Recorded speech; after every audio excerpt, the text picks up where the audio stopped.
बिस्मिल्लाहिर्रहमानिर्रहीम। अस्सलाम वालेकुम दोस्तों। ये ज़ोंगज़ी चाइनी मंगोलियन फ़िलासफ़र थे। वक़्त के इंतहाई मशहूर और ज़हीन इंसान थे। इसकी कहावतें पेशी खिदमत हैं।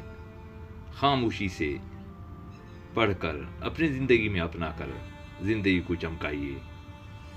मुझे कभी कभी बड़ी हैरत अंगेज़ ज़हीन इंसानों के कहावत पढ़ने के लिए जज्ब नहीं होता, क्योंकि वो इतने भारी होते हैं, इतने हकीकत पसंदी के जिसके पढ़ने का मैं बोझ भी नहीं उठा सकता। अल्लाह अकबर, हैरत अंगेज़ हकीकतें हैं इधर।